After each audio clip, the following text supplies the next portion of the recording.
السلام علیکم ناظرین، آپ دیکھ رہے ہیں اسنین ٹی وی اور میں ہوں آپ کا میزبان اسنین علی۔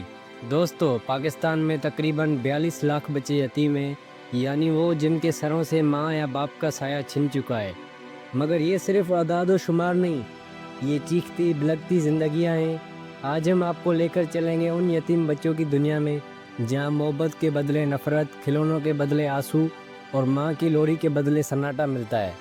یہ کہانیاں شاید آپ کے راتوں کی نیندیں اڑا دے۔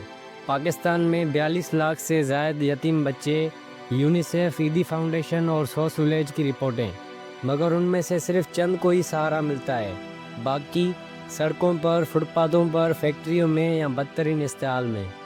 والد کا انتقال 7 سال کی عمر میں، والدہ ذہنی مریضہ، گھر ٹوٹ گیا۔ علی نے کچرا چننا شروع کیا۔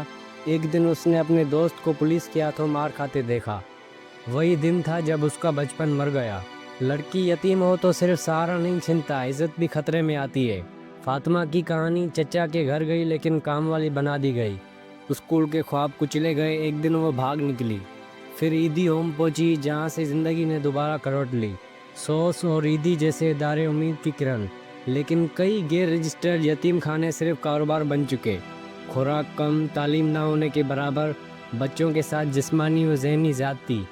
متاثرہ لڑکے: ریاض کی سچی کہانی جو 12 سال تک قید جیسی زندگی میں رہا۔ قانون یتیموں کے حقوق کی بات کرتا ہے، عمل صفر۔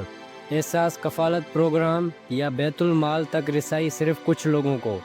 NGOز پر زیادہ بوجھ، حکومت کی غفلت، ایک یتیم کے آنسو کی قیمت کوئی نہیں سمجھتا۔ بچپن میں محرومی، عمر بھر کا ذہنی زخم، ڈپریشن، انزائٹی اور سوسائیڈل تھاٹس۔ ڈاکٹرز کی رپورٹیں: یتیم بچوں میں خودکشی کی شرح بڑھتی جا رہی ہے، لیکن نفسیاتی مدد ناپید۔